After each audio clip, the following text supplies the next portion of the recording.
said on the radio today before the game, and Matt said something on the radio yesterday, like you're waiting for one of those starts from Gabe Kackle. Was this kind of what you were expecting and looking for? Well, I thought he did a good job throwing the ball over the plate, and I thought he did a really good job working out of some jams. He seems to be good at that. He did make some mistakes ahead in the count where they hit some balls hard. It didn't cost us, but I thought he pitched well. I don't think it was like a breakout start for him this year. The good thing is that he didn't, like I said, free passes weren't there, and he's good at getting through with finding a way to get through innings. And I think again it's from all that relieving. He's come in some tough situations. He seems to make pitches. So that's kind of the way I feel about it. You talk about the reliever history that he has. Does he seem like he's comfortable with base runners, like maybe more comfortable than some pitchers?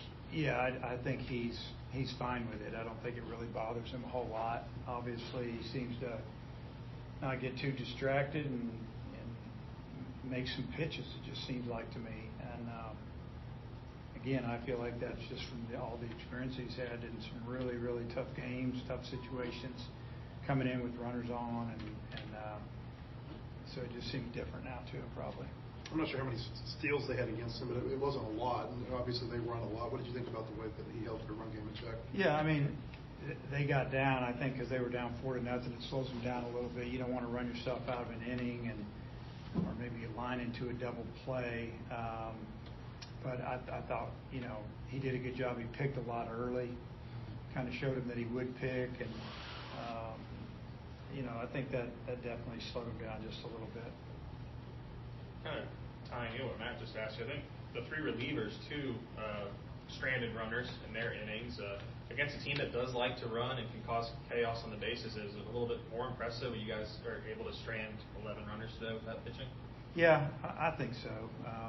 We were just able to, make really good pitches with runners in scoring position, runners on base at critical times, and that kept the game separated. I mean, they had a chance to break through. Obviously, they hit some balls hard that were caught, and we did too. The wind knocked down some balls that would have gone out of the park, maybe one or two for them and at least two for us. And but that's the way it works, playing outside. But I thought we did a really good job of controlling the running game. We weren't overly concerned about it when we built up a 4-run lead. We just feel like that they were going to have to get a hit to drive somebody in. Good to see you guys take advantage of maybe some, the wind of defensive errors that they made in the first inning. Yeah. That, as nice as that was, the frustration of the second, third, and fourth when we left runners on, 2 leadoff doubles, a runner at third, I think 2 times with less than 2 outs, and we didn't score them. We got a chance to go up 5 and then 6. That would have been big, and those are the things down the road that we've got to do. When I say down the road, when we're in league play. He is now.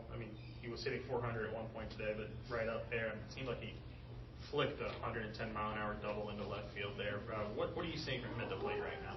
Well, I think he's really confident. He hasn't been over swinging as much as maybe he did when there was a little bit of time there where maybe he wasn't going his way.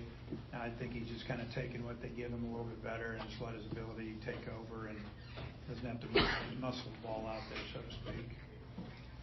Coach, you had 6 walks and 5 strikeouts. What did you kind of see from your hitters, not only forcing the pitchers to throw strikes, but also making the defense work? Yeah, that's what it's all about. If you can take advantage of some walks, and obviously if you're not striking out, then you're probably fouling pitches off, and those strikeouts turn into a walk or two, and then you put pressure on them. That was good. It's good to. If you can walk more than you strike out, that's usually a good day for your offense. Dave, with the way the wind was blowing today, did you have a feeling it could be a kind of a wild game like we saw there in the first inning? Yeah, I thought it would be, I thought it would be somewhere 5, each team scoring, 4 or 5 runs just with the wind knocking balls down, and then first game of the series pitching going. A lot of times it's a little lower scoring, but we got off to a good start, and then we got a little bit of a break on that pop up that just kept blowing away from the right fielder to the second baseman. Just let him run and not get to it, and things were going our way. But yeah, I knew the wind might affect the ball, obviously, and we talked about it before the game. We talked about it in pregame. It's just we practice in it every now and then, and we kind of know our own field. Doesn't mean we're not going to mess up, but or we're have the ball blow away from us, because it does. But we kind of know what we're getting into. It was this point last year when you flipped Gackle and Root. Gackle been kind of struggling. Just what do you see different in him this year now that he's a junior and got that ace role for you?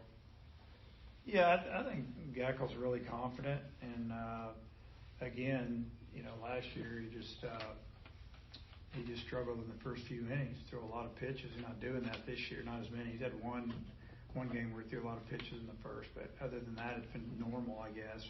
And then he seems to get a little better in the middle innings. And today, his pitch count got up to 99, I guess. He could have gone out another inning. He was throwing the ball just the same as he was in the second inning. So, but obviously we just didn't want him to throw too many pitches this early in the season. You ever run out of your challenges in the first inning before? Yeah, no, that was pretty ugly. I thought he was out at second. He says he was safe. And so I thought, well, I'll take a shot at it, put runners at second and third. With 2 down, maybe we'll get a big hit, and all of a sudden we'll be up 6-0. We already had a 4-run lead. If we didn't have a 4-run lead, I wouldn't have challenged it. Right. Because I thought we may need that later. Because we had a couple of close plays at first in that inning. We scored 3 runs, and the runner was safe. But if he calls him out, I'm not going to be able to challenge it. So I'm dependent on them a little bit. I don't know Ruiz. I was hoping he didn't tag him at first. He seemed animated, but the communication wasn't great. I thought he was saying that he was safe, but I don't know if what he was saying is he ran into the umpire. But you know what? So what? It doesn't matter. I can't flip that. It's part of the field. Brissy, I think he's thrown 6 scoreless innings this year, hasn't allowed a run yet. What's he doing well? Well, throwing strikes, number one. And, good velocity, 94, 95. He can go more. And then he's got a pretty good off-speed pitch. And you think about his misses today, and I know he only threw 1 inning, but his misses were good misses. They were close. And, so that makes the other team swing. And then I think I've heard you allude to Jackson Kershaw was like the sickest of everybody. Where's he at in terms of just having his strength back?